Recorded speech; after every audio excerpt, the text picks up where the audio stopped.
Dr. Homebrew is brought to you by 5-Star Chemicals, providing safety and cleaning supplies for brewing, distilling, and winemaking at 5starchemicals.com. Doctor, look. Stand aside, nurse. I'm Dr. Homebrew. Stand clear.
Welcome to the show, everybody. This is Dr. Homebrew.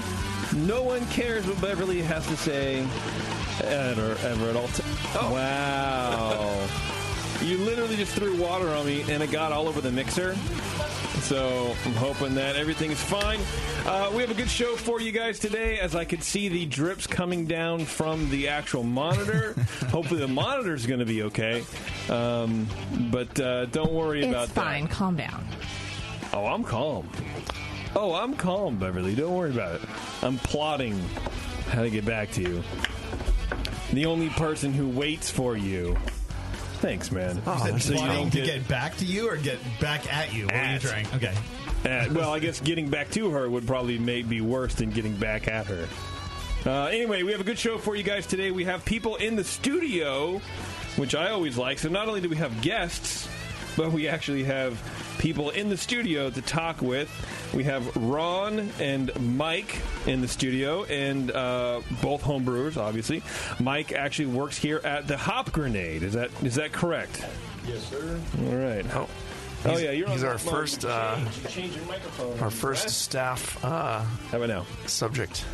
It's working now. Working now, baby. Yeah, right now. All right. So we have a good show, but before we get into that, let me turn the stupid music off, and I want to thank our sponsor, 5-Star Chemicals. You can go to 5starchemicals.com and learn about everything you need to do to make good beer, which, as everybody knows, brewing is really more of a cleaning exercise, and the company that produces the best cleaning elements, the best cleaning products, is 5-Star Chemicals. Go to 5starchemicals.com, learn all about it, clean first, then sanitize, then put your beer into the thing, whatever it is, carboy, bottle, keg, your mouth, maybe, sure. Before drinking beer, rinse with PBW, and then soak with Star Sand for at least a minute. Would you guys agree? Yeah. Yeah. Gargle a little PBW and spritz some Star Sand into your mouth to get that clean, too. And then I think it'll be good. Yeah, I don't know about the gargling PBW thing. I think that might be bad bad advice for our listeners. Don't do that. Star Sand you could probably get away with. Right. But yeah, the PBW may not be your best bet. Don't do it. I think I've ruined a pair of glasses with PBW. Wow. How? I'm not sure what it was, but definitely one pair of glasses that I bought I was using in brewing, and something splashed on them and basically ruined the lenses of them. So now they're my brewing glasses after that. But actually, that's two pairs of glasses that I've done that to. The only pair I'm wearing is the pair that hasn't had that happen to. So could have got that in your eyes. Yeah, that's right. That's great. I was wearing glasses. Yeah. Was it like the scene in Who Framed Roger Rabbit, the dip, where they dip the tune in and it just melts, you know? I don't know what you're talking about. You've never seen Who Framed Roger Rabbit? I'm trying to block that period of my life out. Those are my. What was it weird in jail watching that? I actually have not. I have not seen it. How do you not see Who Framed Roger Rabbit, I'm old, dude? Man, I'm too old for that. I'm older than you. No, you're not. I'm not. No. Oh, how old are you? Pretty old. Oh, God. Are you going to do this whole, vain, I can't tell you my age? No, on the air, I'm going to talk about, I'm 43. Yeah. There you go. See, I'm 40. It's fine. See, I'm older. I told you I was. You are, but we're the same. It's the same. It's the same generation. Those 3 years made a big difference for Who Framed Roger Rabbit. Who Framed Roger Rabbit. I was you've matured. You're like, I was already 14 or something at the time it came out. You were 11. You were like, I want to go see it. And I was like... I don't want to watch that crap. No. I watched it, and I'm older than both of you. So. Well, you're a special case there, Brian. I want to watch Scrambled Playboy Channel. There wasn't much to do. Well, I did a lot of that, but yes. Hey, boys. Who Framed Roger Rabbit's down at the Cinemark. We're going to rip on regional parts of our Why not? Let's just do it. Sure. That's what we have to do. It was winter. You had nothing else to do in Minnesota. Yeah. Hey, but you're in the Bay Area now, and you're paying triple. So, I'm in San Francisco, so I'm paying quadruple, if not more. Mostly, just that the cartoon gal in that movie is kind of, The cartoon gal. I'll go. Brian has 20-year-old jokes for Who Framed Roger Rabbit. No. Oh, she's kind of, curvy. Yeah, she's a little curvilicious. Anyway, let's. Do you guys want to drink some beer first? Should we take a break? Yeah. What do you want to do? I think we should take a break from the comments because it's just. They're fun, right? It's hurt, Brian. It's a good time. I was off my game. Bev threw water on me, and so I had to focus on cleaning it. I splashed a small amount of water on you, and you deserved it because you're a dick. What part about Bev threw water on me is untrue? None of it. All right, there you go. All right, let's drink some of Ron's beer. What do you think? American Brown Ale, right, Ron? That's correct. All right, how do you know these guys? Who drugged you in here? Who drugged you? Who drugged you? I know Brian. You know Brian? Okay. Brian. From the judging circuit or just... No, Brian founded a homebrew club, and I'm now president of that club. Oh, nice. Yeah. All right, so he conned you. Pretty much. Yeah. Twisted my arm. Yeah, he did the old Tom Sawyer. Dude, running a homebrew club is amazing. You would love it, Ron. You would really love it. Every few years I have to have that talk with somebody, this is in your future, I think. That's what I try to get you guys to do with booking guests for this show. Yeah, it's really a good time. It's a great job around the beers for the show. So, Ron, how long have you been homebrewing? Thanks, man. Gosh, I've been homebrewing about 7 years. 7 years? Okay. 7 years. And is it safe to say American Brown is kind of a staple beer for you? I mean, I feel like if you're president of a homebrew club, I don't know why I banged the thing there, and you've been brewing that long, I feel like you've made an American Brown Ale more than once. I've made it a few times. Yeah. This one gave me a little problem, so that's why I brought it in. But Okay. I have American Brown, IPAs, that kind of thing. Awesome. Okay, very good. Well, Brian, why don't you go ahead and start off with your friend Ron's beer because Ron frequently kicks our butt in some of our in-club competitions, and nice. You've done some good awards out there in some major competitions as well. So there you go. No slouch. Yeah. So we noticed that the bottle had a pretty high fill. It was maybe about less than half an inch from the cap, I'd say. And when we cracked it, there was no hiss at all. It was really high fill, which, anyway, it's just something that you can note on the bottle inspection section of the score sheet, and I did. Doesn't really affect the score, but aroma-wise, I'm getting a light chocolate malt and a hint of some nuttiness in there. I felt like I got a moderate diacetyl butteriness in tandem with that. Medium-low esters, low hops, with kind of an earthy, light citrusy, maybe a little floral character. I think any DMS or acetaldehyde or other fermentation flaws going on in there or fermentation leftovers. Also, I should note that the beer came out pretty cold too, so it was kind of hard to get as much out of this. And as it warmed, the aroma changed a little bit. We got a little more of the chocolate in there, and the diacetyl kind of either faded a little bit or it started smelling more caramelly to me. So that was kind of an odd little tangent there. I was like a creme brulee, burnt, like crusted sugar kind of a thing.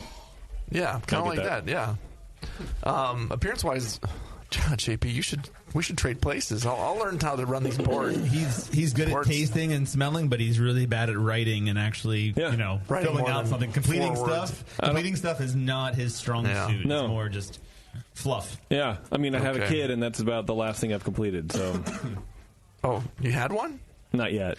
Okay. I mean, technically, we hope you complete that. It's in my possession. Yeah, it's in my pocket. Okay. Appearance-wise, it's a nice medium brown. Had a slow-forming but kind of fast-fading off-white head, finer bubbles. It just the finer bubbles kind of faded out first. It kind of grew up and then went away, and it left a kind of a color of some larger bubbles around the glass. Kind of like your kid grew up and went away. There you go. Grew up and went off to college. The beer is fairly clear. I don't see a lot of haziness in here. It's nice and clear, a little orangey kind of highlights to it. Flavor-wise, it's actually has a pretty decent malt complexity. As I got into the flavor, I started liking the beer more, and I found a medium chocolate nuttiness, a medium chocolatey, a light nuttiness, I meant to say, and a medium kind of caramelly note. Maybe medium high caramel, actually. It's kind of starting to dominate a little bit, and that might be where that kind of buttery note is. It seems like the diacetyl is more subtle in the flavor, but to me, it's definitely, there's some of it there, and it's pairing with the caramel malts in the malt bill to kind of double up that part of the beer. That flavor is really sticking out, kind of a butterscotchy caramel thing, or creme brulee, if you will. I will. It's a little distracting, but not as bad as in the aroma. The balance is definitely to the malt. The bitterness, I would say, is medium and kind of firm. It's up there a little bit, kind of medium high. But it actually gives a nice counterbalance to that malt and that sweetness, because otherwise it would just be all that. There's something else there with it in the flavor, and that's probably why I like the flavor a little better. It has this kind of dry, resiny, grainy finish to it. And it is pretty dry. I mean, it's not super dry. There's a little sweetness left there, and the impression of sweetness from the caramel and such. Creme brulee. Mouthfeel-wise, it's medium-bodied, lightly astringent, I would say, but not harshly so. It's dry, not very creamy, but yeah, it's a bit biting. There's a faint warmth in there, too, actually, I found.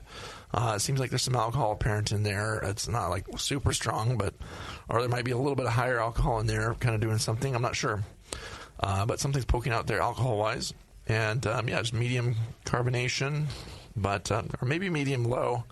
It seems like the head faded pretty quick, and it's not, pushing the flavors as much. So it's, maybe just a little touch light on the carbonation. That's okay. Overall, it's just, despite a whiff of that artificial butter in the nose, this actually turned out to be delivering most of the character of a American brown that I want. It's a pretty nice beer. Flavor was much better to me than the aroma. And the beer, again, it did start cold. Took time to elicit some more aromas out of that. But I would say definitely, back off on the caramel a bit, and don't be afraid to leave it on the yeast as long as you need to clear up that, that diacetyl that's formed early in fermentation. Get your pitch rate right, get your oxidation right. I was maybe just back that caramel off and do a little more of like a pale chocolate or something, or maybe just play with mixing up the malts a little bit. Do you think those flavors are more recipe dependent than any sort I mean, you can do something with the recipe and a little bit with the process to kind of get this dialed in to be a better beer. But okay. I give it a 31. I thought it was a very good beer. Met the style pretty well. Just had that light little flaw that wasn't too distracting, but you had to knock it down a little bit for that. Yeah. So pretty subtle problem, but yeah. Okay. It's a good beer. Awesome. Keith, go ahead, dude. Thanks. You're welcome. I think it's always kind of hard to follow up sometimes when Brian does such a great job of so opinionated describing the beer. So on the aroma, I get some dark fruit, prunes, a strong caramel, light biscuit, generally fairly sweet in aroma, if that makes sense. I'm not getting any chocolate or coffee in the aroma initially. Not getting much hops, just a touch of a floral hop aroma, low esters, and question diacetyl was the question mark I had there. Caramel diacetyl. Sometimes it's a question mark there, which is which. Peanut brittle. Butterscotch. Yeah, peanut brittle. Peanut brittle. Appearance, light brown with red hues, virtually clear. There's this tiny bit of haze when I looked at it with a flashlight. Very little head. As Brian mentioned, the head kind of formed late. There was not much hiss in the bottle, so I'd like to talk a little bit after this about like how do you fill the bottle and what's going on there. And there was some head sticking around, pretty much a white head with maybe just a little off white. but gave it a 2 out of 3 on the appearance, just based on the lack of head. Flavor-wise, medium-high sweetness. I got some caramel, low fruitiness, some apple esters. I found it to be a little bit cloying, but that could just be from the strong caramel flavor. Creme brulee.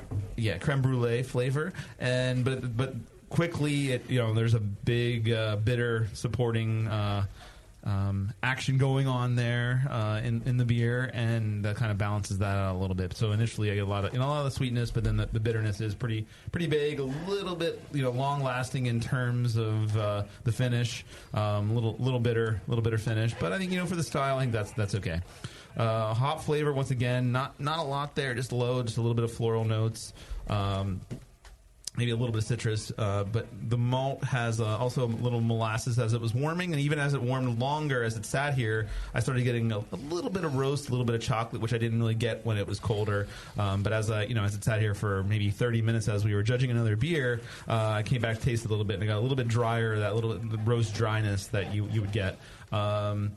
Overall, I thought it was a clean fermentation. I'm not really getting a lot of diacetyl. I got more of the diacetyl in the aroma, and I was kind of a little confused if is that really from the caramel or is that from actually being diacetyl. But I didn't get any slickness from it. But there probably is a little bit there. And sorry, I'm just seeing what else I had there. And like I said, a low chocolate, a little bit of roast as it warmed up. Mouthfeel, medium-high body, low carbonation. I think you said medium. I still think it was kind of maybe medium-low, around that range. I thought it was too low for the style. Some astringency from the bitterness again, and a little warming going with that as well. Overall, I enjoyed the beer. I think it really does meet the style guidelines in terms of where it's falling in. Like a lot of malt character, a good strong bitterness. I thought it was it felt a little bit sweet. I think maybe the carbonation would knock that down a little bit, the sweetness, and overall, I would like to see. Maybe, I don't know. I mean, it's still an American brown, like where we are today. I wouldn't mind seeing a little bit of little more hop presentation in the beer. Presentation. Sorry, in the beer. Schoolhouse rocks, man. Yeah, exactly. And I just felt like a little more of a bump of that would make it a little more interesting. But I really don't want it to be an IPA or anything like that. I just thought it was a little lacking in terms of hop flavor and aroma. It's moderate. I think is the low side there, and this feels a little lower than moderate to me in terms of those characteristics. But yeah, I'd be interested in knowing about the bottling here. It was one of these things you look at when you pour at a competition. You'd be like, wow, that was pretty unimpressive the way it poured, and there's no hiss in the bottle or anything, and there is still some carbonation there, but it's not it doesn't really hold up as much as it probably should. I think I mentioned as it warmed, we got a little more chocolate and roast crispness, which was nice. Kind of balanced that sweetness a little bit. But overall, I gave it a 33, so I was a little bit higher than Brian. I thought it was a good representation.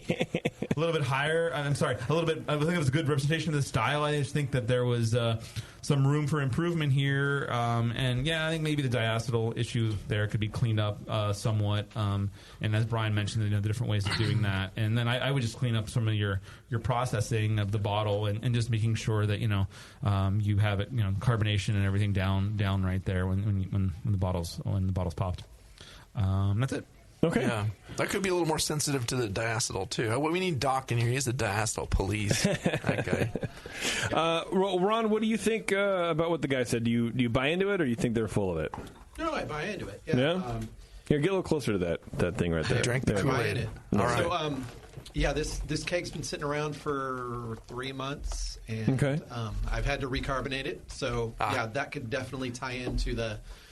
I got it ready for the show, so that's going to kill some of your head retention too. Is just the constant, once it forms foam in there, and you're reintroducing CO2. I think that could do something to that too. Well, did it leak out, or was it not carbonated enough, and you needed to carbonate it again? Yeah, it wasn't carbonated enough, and honestly, I need to pull the regulator off for another project I was working on. So. Oh, okay, all right. Because my concern would be that it leaked. No. Okay, and so maybe I thought that could tie in with some sort of flavors. But anyway, sorry, go ahead. Well, this one, This one gave me some problems, so it was real slow to start the fermentation process. So I threw in some other dry yeast to get it going, and it seemed to process out the original gravity and final gravity. The numbers came out pretty good. So I do agree that it does have a bit of a bite. Reminds me of the Barks Bite root beer. You kind of Barks has bite. You get a little bite with this one.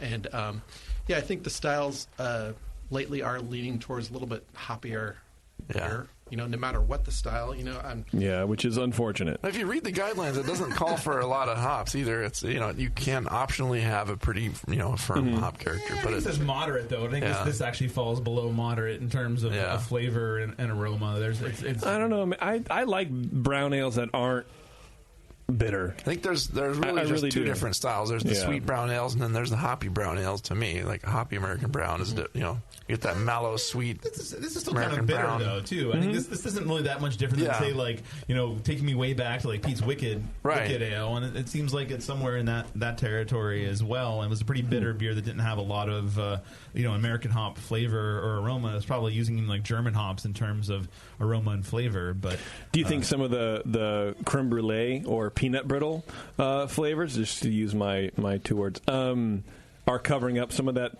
bitterness? Is that something that could be happening?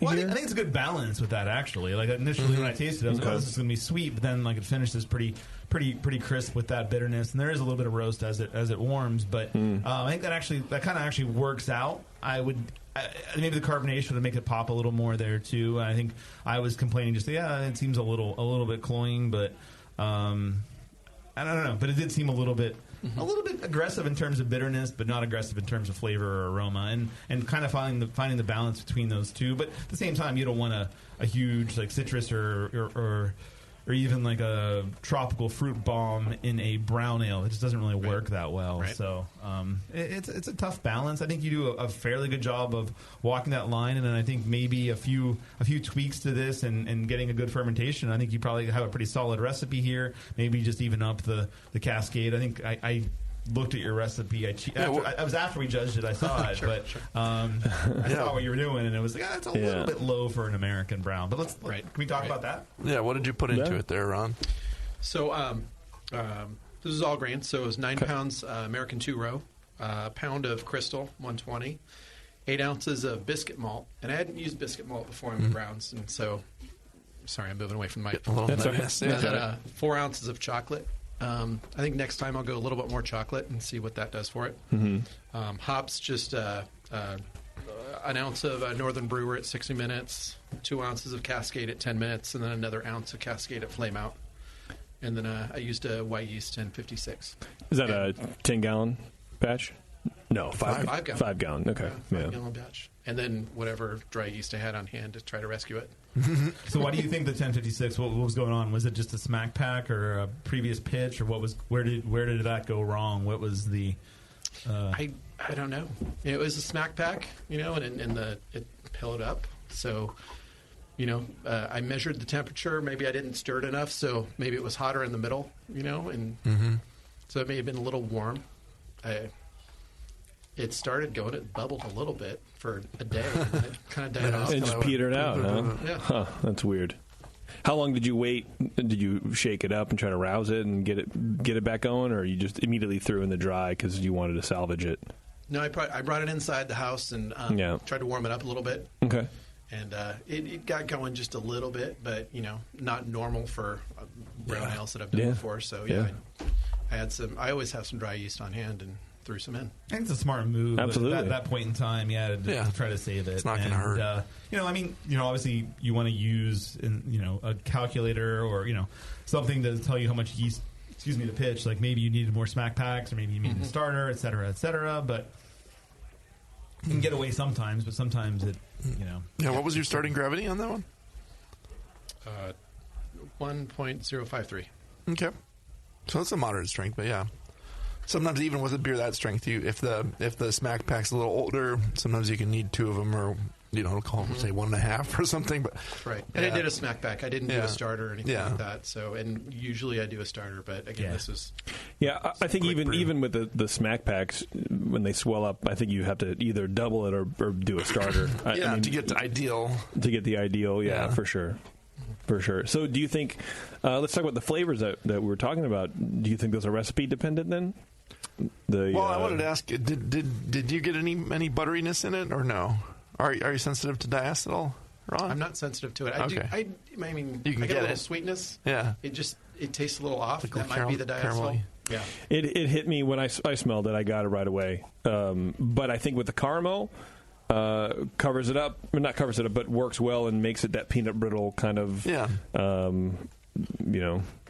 Yeah, it's not a butter bomb by any stretch of the imagination. It's just no, but it's definitely there. Yeah. I think it is. It's just it kind of works somewhat for this, and like you said, it's not a butter bomb, and it's not super slick. So it's not really offensive. It actually kind of works a little bit with his beer, honestly. Absolutely. So what do you think about his recipe? Do you think Crystal 120 is a little too high? Do you want to take it down? I would take it down a little bit. I would possibly use a mix of crystals. I'm not sure what's going on with my voice. Blend some voice 70, 80 in there. Well, when men get older and they reach a certain age, hormones start happening. Lying about my age. I'm only 38. 38 years old. So I like the idea of a blend. I think a blend of crystals gives you a lot of depth of flavor. How high would you go? What would you do? I don't think he needs any more crystal, really. I mean, I guess the diacetyl was kind of the question there, but but I mean, take out the 120. Yeah, I would maybe blend a couple different crystals together. I mean, it's kind of like as you've done your porters before, it's kind of hit or miss. Like you kind of blend stuff. If you really want to focus on one recipe, you try what really works for you and what's the best flavor. And maybe you even want to enter in competitions. If you're like, hey, I want to kick butt at the American brown category, you could enter.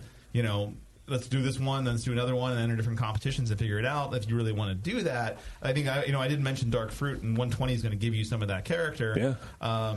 And I think probably the other kind of the caramel we're getting, a lot of it is probably more butterscotch and diacetyl. But it'd be neat to take like that 1 pound and maybe split it between 3 different crystals and do like a 40, a 60, and a 120 together and do all of that. Because I think you're allowed to have a little bit of that dark fruit character in a brown ale, but you don't want it to be overwhelming, and you want to mix in some of the other crystals as well. I think the biscuit's a nice mix there. A biscuit a lot of times would give you like a little bit of that Maris Otter character that you're using 2-row. It'll give you a little of that character you would get from a Maris Otter malt or something like that. So I think the recipe's pretty solid. The malts are rich in it. It's a richly malty beer.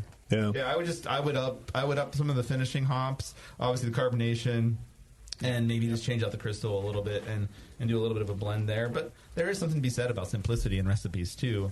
And you could just try a medium or like a medium high crystal, like a 70-80 or something like that range, and just use that instead of a 120. 120 is kind of on the high end, and getting raisiny and right.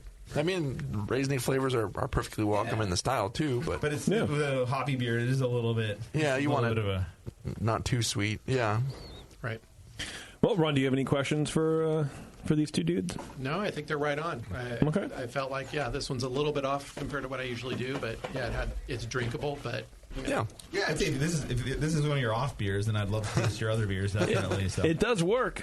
I mean, you're right. The flavors do meld together. Well, thanks for bringing that in, Ron. I appreciate that. Appreciate it, guys.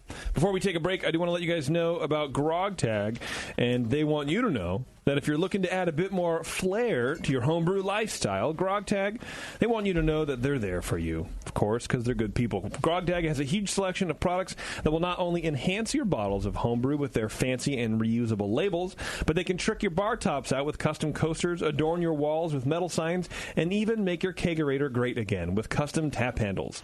So check out grogtag.com today and use code BNARMY to save 10% on your next order. That's grogtag.com. All right, we're going to take a quick break, very, very quick, and then we're going to be right back with Mike's, Baltic Porter, which is, again, something we don't get a whole lot of. I'm stoked about it. Anyway, stay tuned. It's Dr. Homebrew.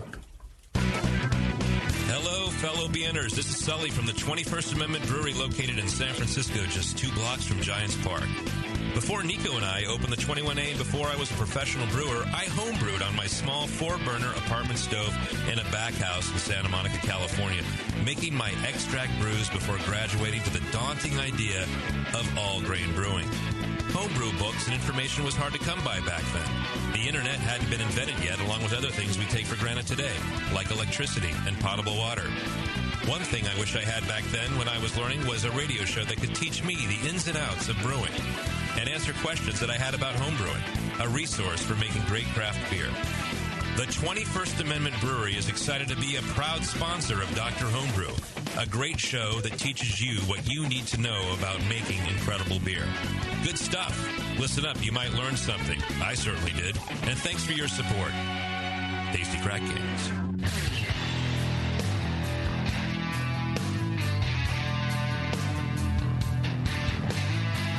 Now, back to the examination.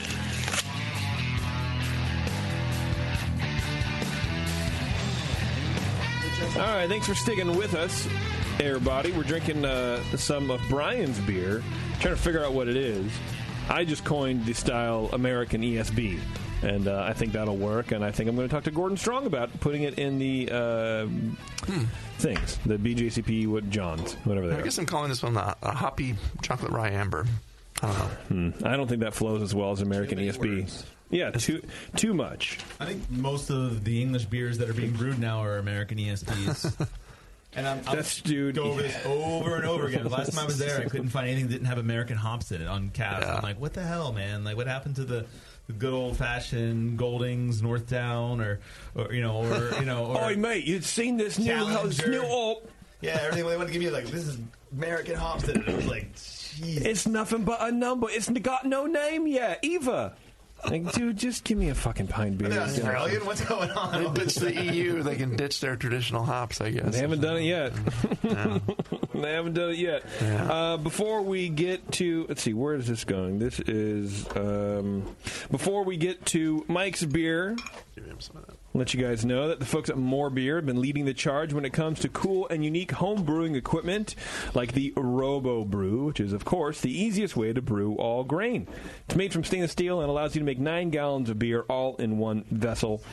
Or you can up your fermentation game with the all-new Fermentosaurus Plastic Conical. It has a 9-gallon capacity, stainless steel stand, a sturdy butterfly dump valve at the bottom, and the best part is it will hold up to 35 psi.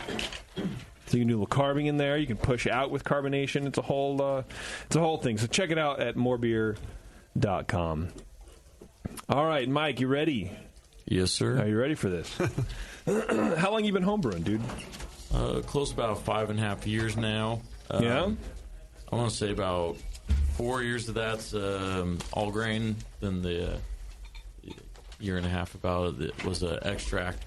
Okay. Still do some extract, like... Yeah. Lately, it's been started like kind of a sour program. So I started off early on just doing extract sours just to see if the process I tried to decide on based off the American Sour book, see if it would actually work for my style or not. So okay, mostly all grain now though. Yeah, for sure. Smart. And how'd those sours come out with the extract? Pretty good. Passable? Yeah, definitely. Yeah. I got one consecration clone that came close to consecration, I'd say. Nice. Based off the extract, so... You should pour it in a consecration bottle and take it back to Vinny. Like, dude, this tastes off. Will you taste this for me, dude? Hell yeah, that'd be cool. Oh yeah, it tastes. I'm sure you can pick it out easily. Oh, yeah, like, oh, you're full of shit. For sure, but I would want, and you know that, but I would want to know if he would call you on it. Because he's so nice, I think he would just be like, oh, well, let's just get you a fresh one. I've heard he's open to tasting homebrew, so I could always drop it down there and leave an email and see what he says. I think you should just put like a home drawn label on it so it looks the same, but it's not really at all. Yeah, just some like crappy looking knife like on the consecration. What's going on with this beer? Spell it incorrectly. Yeah. Spell it phonetically. Sit at the bar with him, get a bottle of regular consecration in your bottle, and say, hey, look over there, then switch the glasses around. Exactly. Which one's yours? You can't tell. Okay, well, Keith, let's dive into this Baltic Porter, huh? a lot of pressure right now after all that talk. All right, well, that's good. There should be for sure. Wow, there should always be pressure when judging. That's one of the things we do as judges. We deal with pressure. Wow, let me. It's a high pressure world out there. Okay. So aroma wise, I get a lot of malt, a lot of sweetness, low chocolate notes, a hint of sourness. But nothing else really off. Otherwise, clean, no hop aroma. As it warmed a little bit, reminiscent of sweet tarts. Just a touch of esters. Not detecting any alcohol. This is the Baltic Porter? Baltic Porter, yes. This tastes like consecration to me. Let me see the bottle cap. It's not sour enough to be consecration. Yeah, it's definitely not. No, Okay. It's like it's got a lot of Venice, like vinous. Like, okay, yeah. To it. Yeah. Okay. It's more the like Polish style. Yeah. Scandinavians would get more of the black licorice. Okay. Style. Okay. All right. Sorry, I wanted to make sure that we had the right. No, I know. The right. I was sweating bullets for a second. It's like, fuck, I did the wrong fucking bottle cap. Like labeled them wrong. We'll let JP read my score sheet instead. We'll move. Why? No, you're doing it. Get out of here. You're doing great. I just wanted to make sure. That's my job here. All right. Continue, please. Appearance. I hate when people say by the way. And I do it all the time when I'm talking about beers. Light brown with hints of red hues, slightly off-white. I just said, slightly white off head, but long-lasting. Overall, the head really sticks around. It's a good-looking beer. Look at that. Look at the head retention there. It's fantastic. Beautiful. On the lower end in terms of color, but yeah, really, I think it fits into the style. Flavor-wise, sweet caramel, notes of figs. The finish is slightly acidic. Balance leans toward malt, but fairly dry. Bitterness is low alcohol. Warming, low alcohol in the flavor. I'm sorry. Clean otherwise than the sweet tart character. So I didn't no diacetyl, no acetaldehyde. Esters are low, but just getting that sort of sweet tart character. Mouthfeel, medium high body. Little low for the style. I mean, the style calls for high, full body. Little low on that, but the tart finish could affect that. So the tartness in it could actually be affecting the body a little bit. Carbonation is medium low. Technically, this is high for style, but I think that's fine. I think that the style guidelines on this one are a little bit off of saying that carbonation is always low. It's just my own personal opinion about that, just even tasting some of the Baltic Porters that are out there. That's enough of that. Would expect a little more alcohol. So it seems a little bit low in terms of alcohol, but that it could just be well aged, and I'm not detecting the alcohol, but it seems a little on the low side for a Baltic Porter. Overall, I'd like to see a little bit bigger of a beer, a little more complexity in malt. Biggest issue, though, really is that tartness. So I worry about that. I think it's not necessarily an infection. It seems more about a pH thing with me. And watch the pH throughout the brewing process. But I would really look at your mash pH for a dark beer. Where are you starting at there in pH and going down from there. So I don't, like I said, not infected. Enjoy the beer. I wish, like I said, a little more malt complexity, a little bit bigger. But the biggest flaw for me is that tartness seems a little bit out of style there. And I would just, like I said, watch the pH. Because I've seen dark beers go that direction in a period of time where if your mash pH is 5.2 or something like that, over time they could just drop into the range where there's a little bit of tartness there, maybe even lower in the mash pH. Gave it a 26 out of 50. Like I said, it's still a good beer, tasty beer. Just I'd watch the tartness. All right, very good, Brian. Yeah, go ahead, please, buddy. Thank you. I agree with a lot of what Keith said there. It's got a nice, rich, malty aroma. With some nutty and caramelly notes alongside.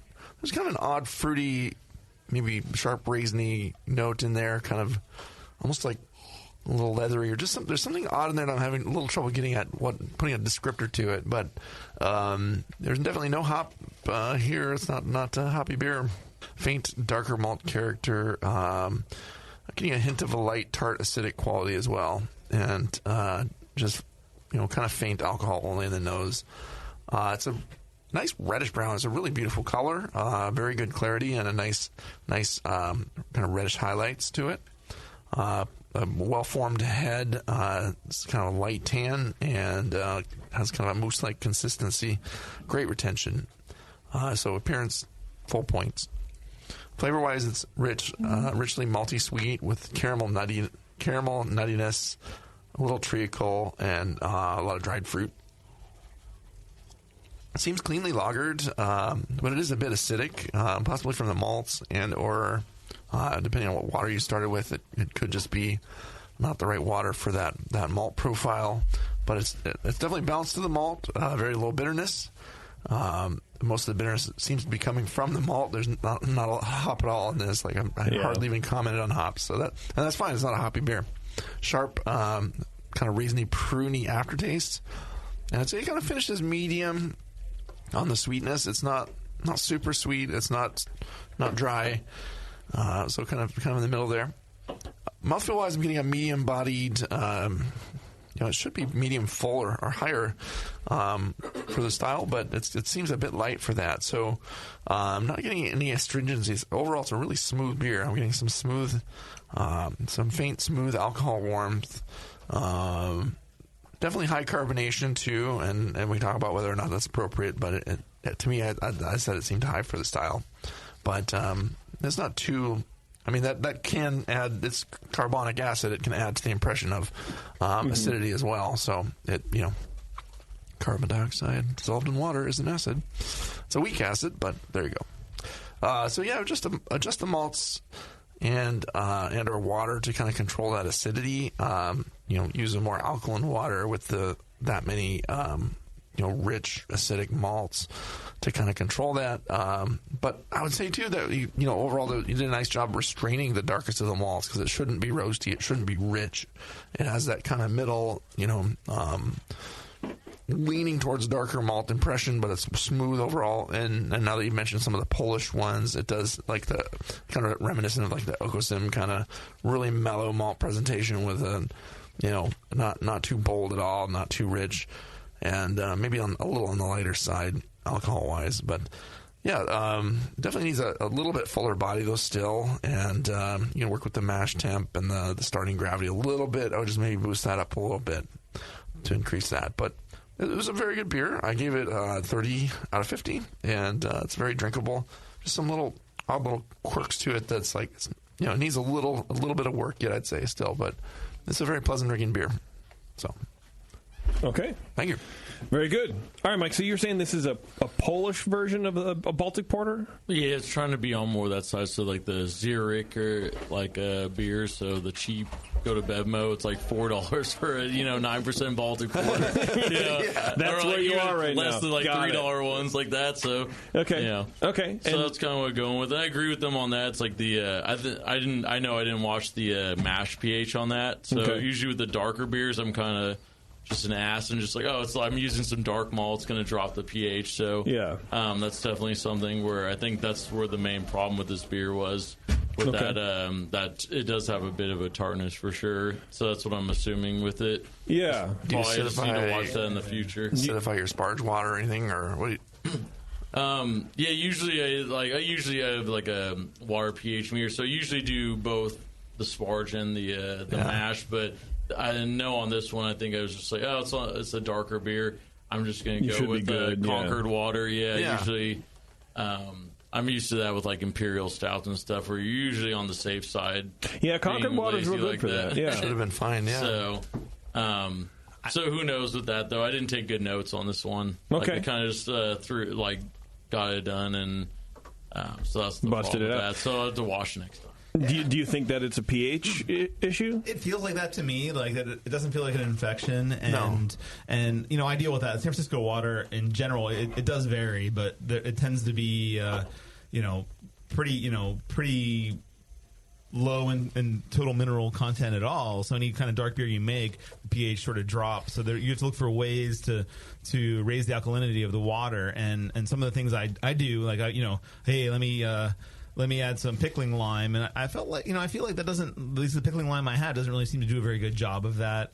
The other option is to add baking soda, which then adds some salt to the beer. But a beer like this, I think that's not necessarily a bad thing because it adds a little maltiness, and that's kind of what you want in this beer. Then the other option is to add calcium carbonate, right? Mm-hmm. But that doesn't really, doesn't really necessarily dissolve well. And then there's options of like, hey, put it in a seltzer bottle, shake it up, keep it in solution, and then pour that in. And then you have to calculate how much cold water is going to add to the beer. A lot of different things. So I tend to try to use all three of those things when I'm doing darker beers, just to get where I want to be. And then if I need to go a little bit higher, I'll use baking soda to bump it up even a little bit more. But I try to keep the salt content down.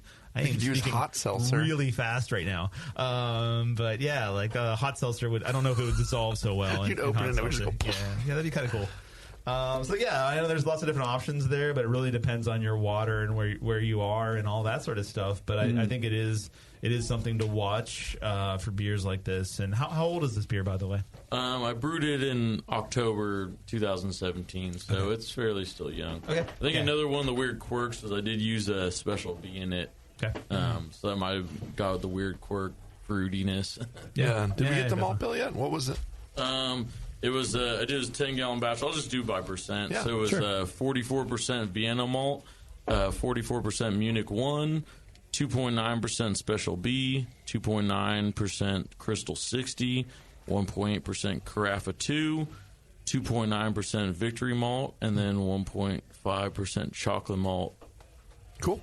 And what was the yeast strain?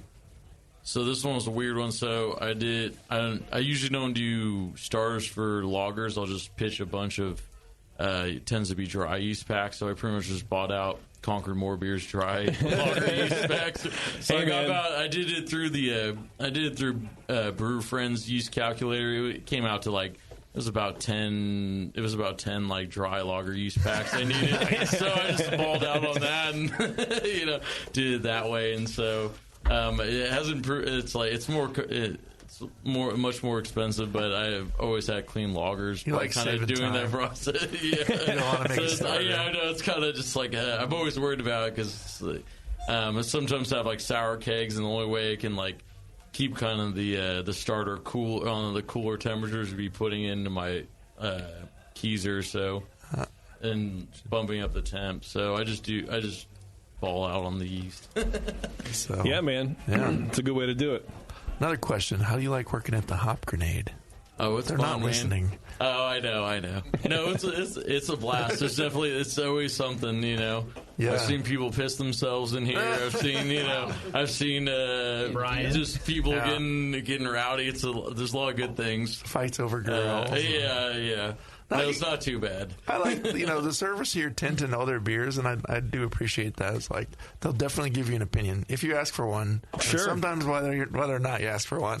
Why did I think this beer was consecration? To me, it tastes blackcurrant and that tart, and was I totally high? Well, it's got some acidity to it. Yeah. And it has some of the same flavors, but it's not nearly sour enough, and it's... No, I mean, I don't really like consecration, so I don't consecration really care. Is a pretty strong sour, too, so it's going to be close to alcohol. Well, yeah. Well, that's a compliment. Well... The consecration will have a bit of oakiness, too. Like, I know in the one I did, like, I have oakiness in there, so it's like if I had tasted that, I've been losing my... I mean, I knew it wasn't. I knew it wasn't like the commercial version, right? But to me, it tastes like a homebrew sour ale. So, but you're saying it's pH, but I'm wondering maybe if there's some kind of cross contamination going on with the sour projects. I don't really get that. No, okay. I don't think so. I don't think it's sour enough. Or it's pH. It's pH. I think it's pH derived. Yeah. Okay. Maybe we're wrong. Maybe it is a little bit of lactose. I just don't really get that. I don't really feel like that's what it is. Although even in the nose, like, it's kind of weird. They always talk about, like, you can't smell lacto in the nose at all. But even the nose, like, before I even tasted this beer, I could tell that it was tart. It's going to be tart, yeah. I feel like with lacto, too, you get that kind of yogurty flavor, too, or you're like, yogurt brightness or something? Yeah. Okay, well, do you have any questions for these homies about the John? Sound like they got it down. Okay. Yeah, thanks for bringing it. I think the other thing that we wanted to do after JP's last comment, and sorry to interrupt, Mike, is that the show could have a subtitle. If you Dr. Homebrew, let's find a beer that JP actually likes. That would be hard to do. I know Rainier would probably be right at the top of the list there. Yeah, but I'll tell you, I had an old Rainier when I was in Portland. I didn't like it. So, there's that. So you're ruined forever now. I'm ruined can't forever. drink beer. Yeah. Didn't even like my hoppy chocolate rye amber beer. I didn't ale. say that. I didn't say I didn't like it. Okay. You never asked me. What did you think of my hoppy chocolate amber rye beer? I hated JP? it. Hated it. Okay. I think it was gross. Okay, let's take a break real fast, and we're going to come back. We're going to give away a prize, and then we're going to get out of here. Hang on, everybody. We'll be right back. Do you know the 3 most important rules in brewing? Sanitation, sanitation, and sanitation. And no one does it better than 5-Star Chemicals. 5-Star knows sanitation. You can only sanitize clean equipment. And 5-Star knows how to clean, too. For craft brewers and home brewers, 5-Star has what you need to keep your fermenters, serving tanks, kegs, and draft lines sparkling and free of any beer-spoiling bacteria. PBW, caustic, acid cleaners, Star San, SaniClean, lubricants and defoamers, pH stabilizers, and more. 5-Star Chemicals has cleaning supplies, safety supplies, heat exchangers, pumps, hoses, and valves. And 5-Star is proud to offer eco-friendly products that exceed customer expectations. If you have a cleaning problem, you need the 5-Star solution. Visit 5starchemicals.com or call 800-782-7019. 800-782-7019 and get the 5-Star treatment today. Are you a member of the White Labs Customer Club? If not, you should be. It's the easiest way to earn free stuff for turning in your old homebrew labels from either Vials or Pure Pitch. All you have to do is save your labels and redeem them for things like free yeast, an exclusive White Labs t-shirt or sweatshirt, and even the opportunity to brew with the yeast man himself, Chris White. Signing up is easy. Just go to whitelabs.com/customer club, fill out the registration form, and then mail in your labels. They will return the favor by sending you awesome White Labs swag. Go sign up today at whitelabs.com/customer club. White Labs, pure yeast and fermentation since 1995. I'm sorry to tell you this, but we're going to have to pour you out. Back to Dr. Homebrew.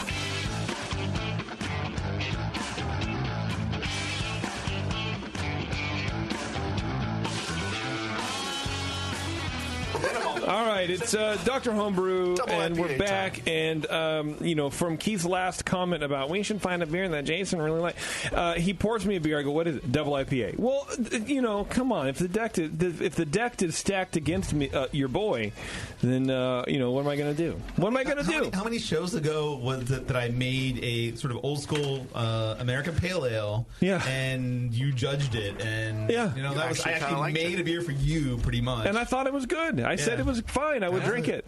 Yeah. But I only got like half an ounce of it, and it didn't wind up at my house. So what am I supposed to do? I could have brought a growler for you. Next time he'll bring a keg. I like that beer. Do you want that? Anyway. Well, a double IPA, huh? 50% Vienna malt, though, so it has a little bit of a twist on it that is gross. No, I'm kidding. Nice. That's fine. I don't know. It's pineapple, and it's very bitter. Resiny. There you go. As far as double IPAs go, this is good. Thanks. That makes me feel better. Crushed him. Crushed his dreams. But what you're not going to crush... No, that's not this show. That's next show. Never mind, boys. Almost read the wrong John. Okay, let's give away some things here. We have a $40 gift certificate to Grog Tag. The $40 at least your beer will look good gift certificate, and that goes to the lower scoring because that's the joke, right? The at least your beer will look good. If it can't win a weird contest like Dr. Homebrew, at least it'll look good. What can it win? It can win a $40 gift certificate to grogtag.com. Keith, why don't you do the honors, please? Who won? No, whatever. I can't do. Yeah, it doesn't come across well on the microphone anyway. It's not good. You have to smack the mic. Mike, you won the Grog There we go. Oh, yeah, Good job, Mike. Good Get job. a metal beer sign for your place. I'm always the only one who claps. brewery. But no one cares if you did it. Okay, just put that over the. I'll have them email edit it in. Folks at Grog Tag will email you. I see you all the time. So hey, bro, you got that gift certificate? Man, I got you. Don't worry about it. Cut off until I get that shit. So do you normally give away? I would be okay with it. What? I'm starting to wonder if you actually give away these gifts ever. Or is No, I this totally do. I totally do. Speaking of gifts, it is registration time for HomebrewCon. So go to the website and register. Registration's open. Yeah. Check it out. We'll be there. The Brewing Network will be there. Are you two going? I'm going, yeah. It's in reserved. sunny Portland. I think I got the last hotel room at the main. Already? Sorry. Man, I was going to register yesterday, but my wife didn't come home until midnight. There's lots of other. Yeah. It was probably around midnight when I reserved it. I was like, I was sleeping. How are we on hotel room? book soon. Nobody has Rooms sent are me filling up anything fast. yet. Where is it? Do we know where? Like, I know where. I know it's in Portland, but Portland. Northeast. where? The I convention literally center. just said I know it's in Portland. Airbnb Dr. Homebrew. It's Northeast? right off Right. MLK Northeast. It's like it's the convention center near Lloyd Center. Isn't everything off of MLK bad? Like, isn't that a Yeah. thing? No, Like, everything That is on the MLK thing. is bad. Everything off MLK is, okay. safe. There are bad areas of Portland. I've been there 3 or 4 times, but Yeah. I guess I've lived in other places. You'll that be are okay. And that are worse. Yeah, for so sure. Like Portland just seems pretty. Like the bad areas seem pretty tame to me. Yeah, Yeah. no, I live in Portland's San cool. Francisco, so yeah. There's 2 tiki bars, but I'm telling you, we'll go to the Alibi. Girl, it's been around it's on. since the 40s, and it looks it. Are you gonna take And now us? that I hear that we can order freaking hotel rooms, I should probably get on that. You should probably get on that. There's a couple other hotels that are close that still have rooms, I think. So Well, check it out, Bev. We'll talk after the thing because if it's a Marriott, I think we can get a deal. Okay, everybody, we are going to get out of here. Thank you to Ron and Mike for showing up and bringing some beers and sitting through all this mess. Appreciate for it. having us. Thank you. And thanks to you guys for listening to the show. If you're listening live, hang on for a little bit, and we'll be back with another show. And if you're listening at home or in the car, or chopping wood, I don't know what it is that you do. Just go to the next show. Until then, we will see you guys maybe at HomebrewCon. Hopefully at HomebrewCon. Come check us out. And take it easy.